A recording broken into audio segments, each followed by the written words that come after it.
आज का जो हमारा टॉपिक है वो है ब्लड कैंसर। ब्लड कैंसर को हम ल्यूकेमिया भी बोलते हैं।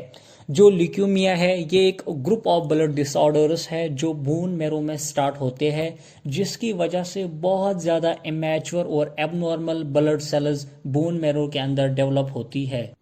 अगर आप पहली इमेज की तरफ नज़र डालेंगे जिसके नीचे लिखा है नॉर्मल, जो WBCs है इसके अंदर यानी जो RBCs है, जो ब्लड सेल्स इसके अंदर है वो बिल्कुल नॉर्मल है। अगर आप दूसरे इमेज की तरफ देखोगे जिसके नीचे एबनॉर्मल लिखा है, इसमें जो WBCs है या जो ब्लड सेल्स है वो एबनॉर्मल है। इसके बाद हम देखेंगे जो ब्लड कैंसर है इसके कितने टाइप्स है। यूजुअली इसके दो टाइप्स है, एक है एक्यूट ब्लड कैंसर, दूसरा है क्रॉनिक ब्लड कैंसर। जो एक्यूट ल्यूकेमिया है या जो एक्यूट ब्लड कैंसर है इसके अंदर जो सेल्स होती है यानी जो एबनॉर्मल सेल्स होती है वो इमैच्योर होती है, और जो क्रॉनिक ल्यूकेमिया है उसके अंदर जो ब्लड सेल्स होती है वो मैच्योर होती है। इसके अलावा और भी इसके टाइप्स है, जैसे acute myelogenous leukaemia, chronic myelogenous leukaemia, acute lymphocytic leukaemia और क्रॉनिक लिम्फोसाइटिक ल्यूकेमिया। जो एक्यूट लिम्फोसाइटिक ल्यूकेमिया है ये ज़्यादातर बच्चों में देखा जाता है। जो एक्यूट माइलोजेनियस है ये बोथ चिल्ड्रंस में भी देखा जाता है और एडल्ट्स के अंदर भी देखा जाता है। जो क्रॉनिक लिम्फोसाइटिक है ये ज़्यादातर एडल्ट्स में भी देखा जाता है और बच्चों के अंदर भी देखा जाता है। इसको बहुत समय तक ट्रीटमेंट की ज़रूरत नहीं पड़ती है। जो क्रॉनिक माइलोजेनियस है ये एडल्ट्स में देखा जाता है, ये बहुत समय तक इवन के ईयर्स तक कोई सिम्टम शो नहीं करता है।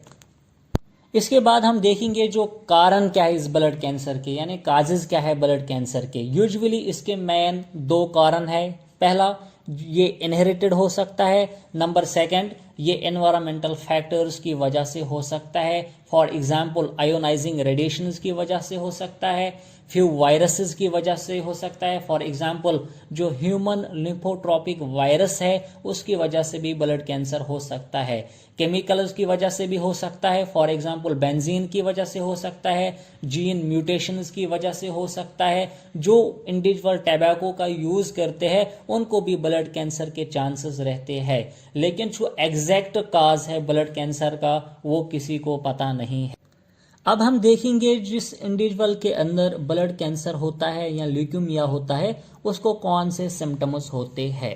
उसके अंदर पहले वेट लॉस होगा, उसको फीवर बहुत ज़्यादा होगा, उसके बॉडी के अंदर इन्फेक्शंस बहुत ज़्यादा होंगे, उसको ब्रीदिंग में डिफ़िकल्टी होगी, उसके अंदर मस्कुलर वीकनेस होगी, जो उसकी बॉडी के अंदर बोन्स है या जॉइंट्स है उनके अंदर पेन होगी, उनके अंदर टेंडरनेस होगी, और उसको बहुत ज़्यादा थकावट होती होगी, और उसके अंदर लॉस ऑफ एपिटाइट यानी उसको भूख बिल्कुल भी नहीं लगती होगी, और जो लिम्फ नोड्स हमारे नेक के अंदर लोकेट होती है उनमें स्वेलिंग आ जाती है। उसके अलावा स्प्लीन और लिवर जो है उनका इनलार्जमेंट होता है, जिसको हम मेडिकली हिपैटोस्प्लीनोमेगाली बोलते हैं, और रात के टाइम इसको बहुत ज़्यादा पसीना आता है यानी नाइट स्वेट्स इसके अंदर होते हैं।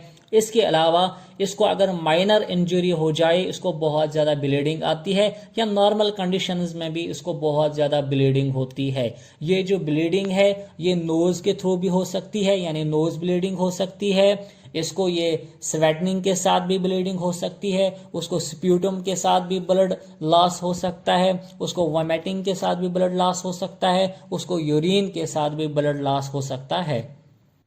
अब हम देखेंगे जिस इंडिविजुअल को ब्लड कैंसर है इसको हम डायग्नोज कैसे करें। पहले हम उसके अंदर फिजिकल एग्जामिनेशन करेंगे हेड से टॉय तक। नंबर सेकंड, उसको ब्लड टेस्ट्स करेंगे। जब हम उसको ब्लड टेस्ट्स करेंगे वहां आप देखोगे जो WBC का अमाउंट है उनकी जो क्वांटिटी है वो बहुत ज़्यादा होगी। उसके अलावा हम उसको बोन मैरो बायोप्सी भी करेंगे। अब देखेंगे जो ट्रीटमेंट है ल्यूकेमिया के लिए यानी ब्लड कैंसर के लिए है वो क्या है। ठीक है, अब देखेंगे जो पहला ट्रीटमेंट का ऑप्शन है वो कीमोथेरेपी है, जिसमें हम इसको मेडिसिन प्रिस्क्राइब करते हैं। नंबर सेकंड, उसको रेडिएशन थेरेपी देते हैं। नंबर थर्ड, उसके अंदर हम बोन मैरो ट्रांसप्लांटेशन करते हैं। इसके अलावा हम देखेंगे जो एवरेज लाइफ सर्वाइवल है यानी प्रोग्नोसिस क्या इसके अंदर है। जो ल्यूकेमिया वाला पेशेंट है तकरीबन अप टू 5 इयर्स तक ये नॉर्मल लाइफ गुजार सकता है। आज के टॉपिक में बस इतना ही। हेल्थ रिलेटेड ऐसे ही वीडियोस पाने के लिए मेरी इस चैनल यानी मेडिकल एजुकेशन हब को सब्सक्राइब ज़रूर करें। बाकी थैंक्स, अस्सलामु अलैकुम।